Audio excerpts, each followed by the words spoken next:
Bienvenue dans cette vidéo. Donc l'objectif de cette vidéo, c'est de vous montrer comment on simule une expérience aléatoire à l'aide d'une calculatrice.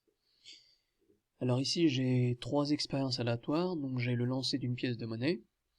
Vous savez que quand on lance une pièce de monnaie, nous avons deux résultats possibles, qu'on appelle également deux issues possibles.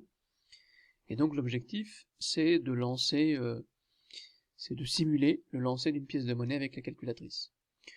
Quand on a un dé, donc vous savez que lorsqu'on a un dé, le lancer d'un dé donne 6 résultats possibles, donc 6 issues possibles. Et ici, j'ai une expérience un petit peu particulière où vous avez un sac opaque dans lequel vous avez des billes. Ces billes sont de 3 couleurs différentes. Et donc, lorsqu'on effectue un choix aléatoire dans ce sac de billes, on a donc 3 résultats possibles finalement. Soit la couleur noire, soit la couleur grise, soit la couleur blanche. Alors là, on a un exemple d'expérience où les résultats possibles, donc la couleur grise, la couleur noire et la couleur blanche, n'ont pas la même probabilité. D'accord ? Donc si on parle de probabilité, la pièce de monnaie, les probabilités c'est 1,5 chacune. Si on parle du lancer de dés, la probabilité de chacune des issues c'est 1/6. Et si on parle des couleurs, là par exemple, la probabilité d'obtenir la couleur grise, eh bien, c'est 4/10. La probabilité d'obtenir la couleur blanche, c'est 3/10. Et la probabilité d'obtenir la couleur noire, c'est 3/10. Voilà, donc l'objectif là en fait, c'est de simuler avec une calculatrice ces lancers. Alors comment ça va se passer? En fait, sur votre calculatrice, vous avez une touche qui s'appelle random, RND. Cette touche permet de générer un nombre aléatoire. Alors pour avoir accès sur la TI Collège Plus, donc vous allez ici dans Maths. Dans Maths, vous avez 3 colonnes. Vous choisissez la troisième et vous prenez la deuxième ligne. Donc RNDN. Alors en fait, la première fonction, celle-ci, elle génère un nombre aléatoire compris entre 0 et 1, mais elle génère un nombre réel. Donc ce n'est pas un nombre entier. Et nous, ce dont on a besoin, c'est le fait de générer un nombre entier. Pourquoi ? Parce que là, on a une pièce de monnaie. Donc cette pièce de monnaie, on n'a que deux issues possibles. Alors bien sûr, il faut faire une correspondance maintenant entre la réalité de la pièce de monnaie et un nombre. On va considérer par exemple que quand on obtient le nombre 1, eh bien ça sera pile. Ça veut dire qu'on aura obtenu pile. Donc on met point virgule et on va mettre le nombre 2.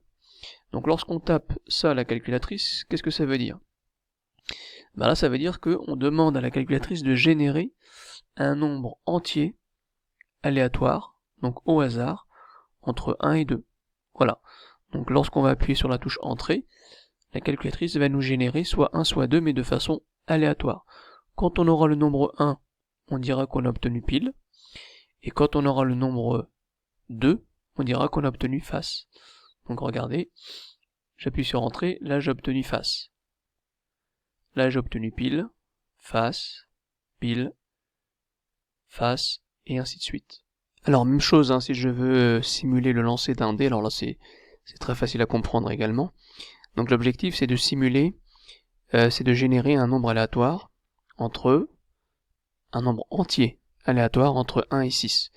Donc à nouveau, maths, ici RND, deuxième ligne, entrée, et là donc je vais taper 1, c'est le premier nombre aléatoire possible, point virgule pour avoir la bonne écriture, jusqu'à 6.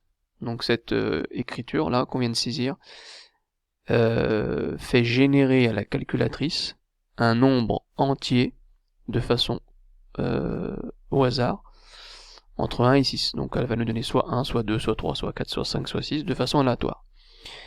Voilà, donc là par exemple, entrée, le dé m'a donné le nombre 2. Ensuite, le dé m'a donné le nombre 1. Le nombre 5. Encore le nombre 2. Voilà, et là vous générez, vous simulez le lancer d'un dé. Troisième expérience aléatoire avec les billes dans un sac opaque qu'on veut simuler à l'aide de la calculatrice. Alors là c'est un petit peu plus difficile que... Enfin, un petit peu plus... il y a une compréhension à avoir hein, pour comprendre le principe. Donc ici vous avez des couleurs. Donc vous avez soit la couleur blanche, soit la couleur noire, soit la couleur grise. Le souci c'est que les billes ici elles ne sont pas numérotées. Nous, la calculatrice, elle permet de générer des nombres. Donc comment faire la correspondance entre la génération de nombres aléatoires et les couleurs? Eh bien, il y a une petite réflexion à avoir, c'est de se dire, eh bien on va considérer que lorsqu'on obtient le numéro 1, le nombre 1 avec la calculatrice, le nombre 2 ou le nombre 3, eh bien c'est comme si on avait obtenu la couleur blanche. Pourquoi? Parce qu'on va considérer en fait que les 3 boules blanches qui sont ici, on peut les numéroter 1, 2, 3. D'accord? Donc quand la calculatrice va nous générer le nombre 1, ou le nombre 2, ou le nombre 3, eh bien on dira qu'on a obtenu la couleur blanche. Maintenant, si la calculatrice nous génère le nombre 4, 5, 6 ou 7, on dira qu'on a obtenu la couleur grise. Et si elle nous génère le nombre 8, 9 ou 10, on dira qu'on a obtenu la couleur noire. Donc du coup, à nouveau on va dans Maths, RND, deuxième ligne, et là donc on va générer un nombre entier de façon aléatoire entre 1 et 10. D'accord? Donc je vous laisse réfléchir, regardez, je vais cliquer sur Entrée, et en fonction du nombre, on a la couleur correspondante. Donc je vous répète, 1, 2, 3 c'est blanche, 4, 5, 6, 7 c'est gris, et 8, 9, 10 c'est la couleur noire. Donc là c'est 3. Donc ça veut dire qu'on a obtenu la couleur blanche. Je génère un nouveau nombre aléatoire, c'est 8. 8 c'est la couleur noire. On a dit 8, 9, 10 c'est noir. 4. 4 c'est la couleur grise. Parce qu'on a dit 1, 2, 3, 4 c'est la couleur grise. Donc à nouveau, regardez, lorsqu'on a obtenu le nombre 3, c'est comme si on avait obtenu une bille blanche. Ici on a obtenu le nombre 8, c'est comme si on avait obtenu une bille noire. Et ici, on a obtenu 4, c'est comme si on avait obtenu une bille grise. À nouveau, j'ai 3. Donc 3 c'est blanche. 1 c'est blanc. 1 c'est blanc. Et ainsi de suite. Donc voilà comment on génère une expérience aléatoire à l'aide d'une calculatrice. Alors pour résumer, vous avez ici le résumé de ce qu'on a vu. Donc pour une pièce de monnaie, donc ici on reprend la fonction RANDN en prenant bien 1.2, puisqu'on génère un nombre aléatoire entre 1 et 2. Ici, même chose, sauf qu'on va jusqu'à 6. Voilà.